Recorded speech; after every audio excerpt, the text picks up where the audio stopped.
So here at PAU Run and Ride, we're really excited to welcome Sarah as our new brand ambassador. So welcome down, Sarah. Would you like to tell us a bit about yourself, introduce yourself and your running journey up to this point? Yeah, so my name's Sarah and I run for Vale Royal Athletics Club. So it's a little club, I say little, it's quite a lot of us, but relatively little in terms of the size of the country, in Winsford, and I've been with them since 2020 or 2021 when I got into running again. Outside of running, I work as an assistant psychologist full-time for the NHS. Yeah, that's me. You started again running, if I'm correct, during lockdown. Talk us through that process, because we get a lot of people in that they really kind of want to hit the ground running, pardon the pun, with their new sport they're picking up. Yeah. But that's a 5-year period that's got you to this point. Would you like to talk us through that a little bit? Yeah, so I ran when I was much younger. So from I think the age of 10 or 11, I started running when I was in primary school. I always used to do sports hall competitions and little things like that. I can't say I was very good when I was younger. I think I did 800, 1500, kind of your classic sort of stuff when you're younger around the track. But yeah, I wasn't ever very good. And then I think I quit in 2014, 2015. Partly I think to putting a lot of pressure on myself with that comparison that I think we're all guilty of doing at points. And then in lockdown, I was at university in first year of uni. And just kind of started running again. I think I was contacted by someone from the uni running group who'd seen that I'd done a bit of running and was oh, do you want to join? And it just started off as being a really nice sort of social thing, and jogging around a park close to the uni, and I just really enjoyed that social element of it, and I definitely didn't get back into sort of competing for quite a while. Joined Vale Royal in sort of my second year of uni, I think it was. So after being after doing some jogging and sort of setting the foundations again, I definitely didn't go straight back into sort of training hard and racing. And I started with Vale, getting a bit more consistent with sessions and easy runs. Gradually started doing a few competitions, but racing was kind of something that I had sort of put on the back burner for a little bit. But then I think I started doing some of the team events, so relays and stuff like that in my first or second year with Vale. And then over the last couple of years, I've kind of just got a bit better at it, I think. So yeah, comes over time, amazing. So then, talking about, you spoke there about adding in different sessions after building that base initially. So one question that we might get asked in here is about shoe rotation, what you might wear for different sessions, because a point of confusion for people is trying to understand what might be suitable for, say, a long run on a Sunday might not fit that tough interval session. What's your approach to that, and what shoes are you enjoying in your rotation at the moment? I think, so I definitely didn't walk into sort of shoe rotations or having that knowledge when I first went back to running. I was really guilty of wearing sort of shoes that had a carbon plate in them or a nylon plate in them, sort of all the time for easy runs, for sessions. I think I just used to wear the same pair of trainers for all my easy runs and sessions, which I wouldn't recommend because I ended up with really bad soleus problems all the time, and calf issues.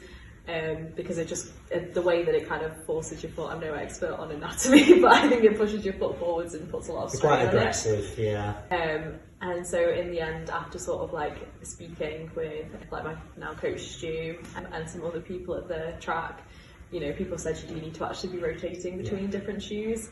So I just started laying off on the carbons, only wearing those for, I wear nylon plated shoes for a session, and then rotating that sort of a more standard kind of easy run shoe that's just I don't know how to describe it, just a general trainer, feels nice. Day-to-day trainer. So currently now with that in mind, I go between Brooks, Glycerin, so these ones that I've got on at the moment. I wear those for easy runs, and I've got a couple of pairs of those as well, so making sure that I do still rotate even easy runs for the mileage that I do.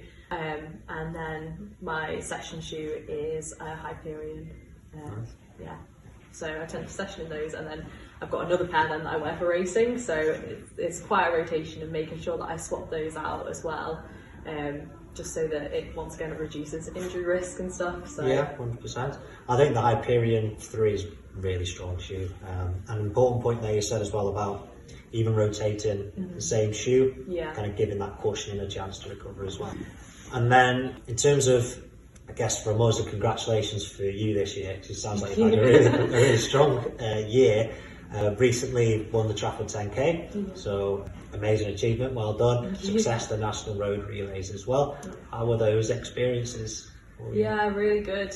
I think I came off the back of last year, happy relatively with how I'd ran, and the previous year we finished second in the National Road Relays, which was once again huge for Belroyal because we are quite a small club comparatively to the rest of the country. And I think it's the environment that all the other coaches support us through is a big part of that, and the sort of community that we've got at Vale.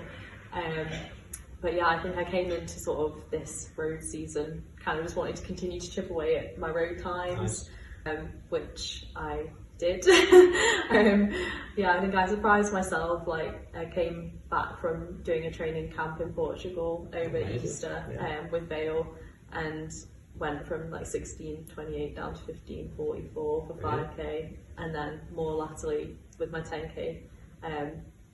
Going to the 32 mid range was just a bit insane, and I don't think anything that I thought that I was kind of capable of. So it's nice to have been able to put those down as benchmarks. I think amazing, and just great hearing someone say they didn't think that they were capable of it but got through it. Because again, that's another thing we hear is about people.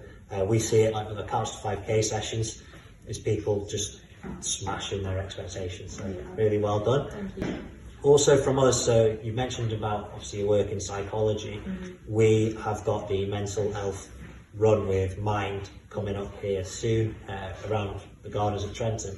Do you mind talking to us a bit about kind of where running fits in with your management of your own psychology and mental health, or what you think it can do for people? Yeah, definitely. I think we were chatting earlier about kind of running and sort of the community element of it and the social side of it being really, really important. And a few of my runs each week are with people. So when I'm at the track, that's with people. Sunday long run, that's with a group as well. And then possibly in between other runs are with people as well. I think, getting out and just socialising is really, really important for your mental health. It is for me. I know that, there's different things that sort of help different people as well. But also, after work and stuff, I think sometimes coming home or even before work, going for a run and actually having that time to myself as well and doing something for me, or just giving myself a bit of that headspace to reflect as well on anything that might have happened in the day, or preparing yourself for the day is also really important. And that's definitely where it fits in with me. I find it really helpful. Yeah, amazing. For me, it's that first hour.